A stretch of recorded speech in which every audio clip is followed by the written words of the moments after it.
गुजरात के पश्चिमी किनारे पर बसा है यह नगर, जिसे हमारे प्रिय प्रभु श्री कृष्ण की राजधानी कहा जाता है, द्वारका। और वहाँ जो विशाल समुद्र दिखाई देता है वही है अरब सागर।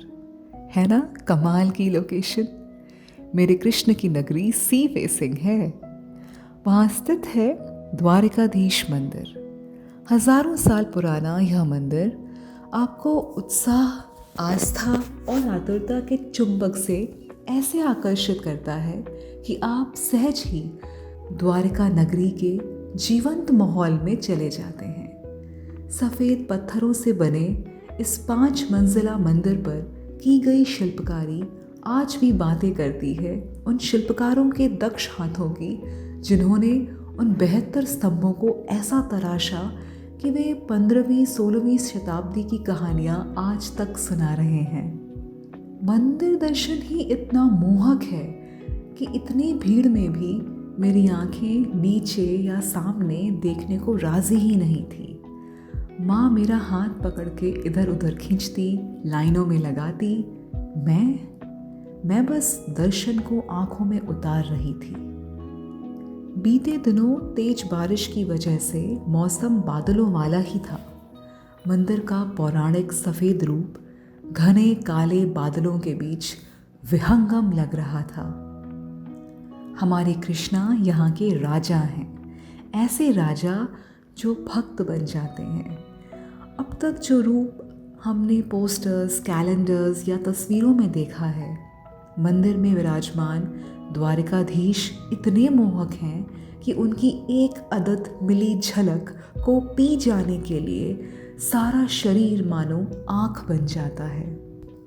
हजारों भक्तों की धक्का मुक्की में से होते हुए प्रभु के पास पहुँचने का जो एक क्षण मिलता है, उसे भक्त जिंदगी के लिए संजो लेता है। मेरे काले कृष्णा का रूप लावण्य इतना चुंबकीय है कि मैं प्रभु की छवि का प्रतिबिंब अपने हृदय में सहेज लाई। हमारा पहला दर्शन शाम का था, जहाँ श्री कृष्ण का राजा स्वरूप देखने का सौभाग्य मिला। दूसरा दर्शन का मौका सुबह मिला, जब प्रभु ने गुलाबी वस्त्र और श्रृंगार किए थे। दोनों ही बेहद सम्मोहक।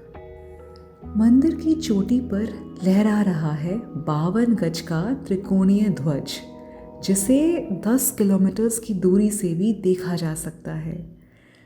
यह दिन में 4 से 5 बार बदल दिया जाता है। ध्वज को बदलता हुआ देखना भी अनुभव है। जो व्यक्ति ध्वज बदलता है वह किसी प्रकार की कोई रस्सी या कोई सुरक्षा नहीं रखता।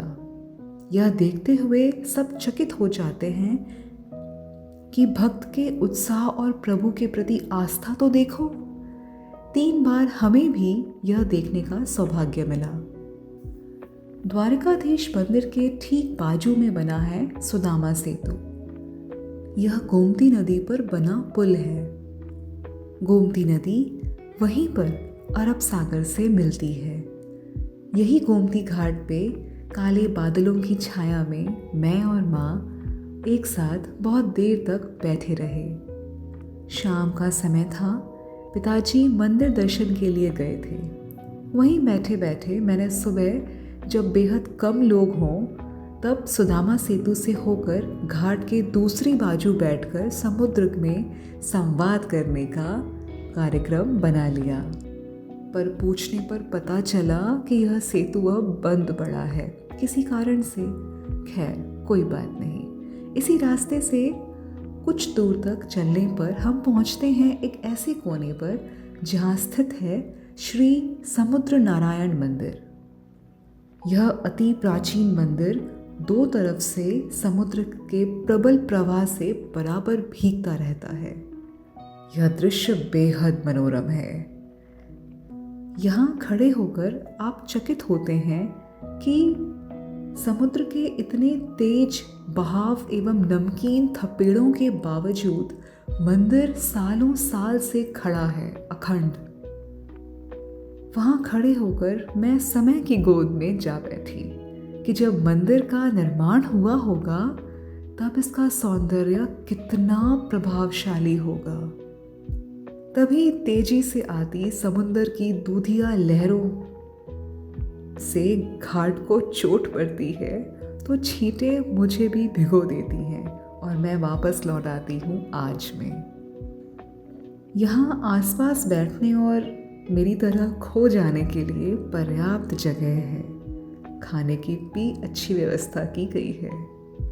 मुख्य द्वारिका से थोड़ा दूर शांत वातावरण में स्थित है रुक्मिणी माता मंदिर। इस मंदिर की शिल्पकारी अद्भुत है।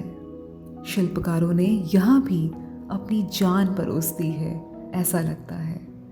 कमाल की बारीकी, और मन चकित तो इस बात पर होता है कि इतने हजारों सालों के बाद भी मंदिर की भव्यता में लेश मात्र भी कमी नहीं आई है। क्या भारत के सनातन के ये मंदिर समय की सीमाओं से परे हैं? समुद्र के नमकीन मौसम में सदियों से स्थित हमारे मंदिरों का जादू आज भी बरकरार है। सनातन जो है, न आदि न अंत। भारत की प्राचीन जगहों में से एक द्वारिका, जहाँ कोना कोना कृष्ण कहता है। मंदिर में खुशबू है सनातन की स्मृति की। द्वारिका आइए अपने हिस्से के कृष्ण को लेने। मिलते हैं कहानी ग्राम पे।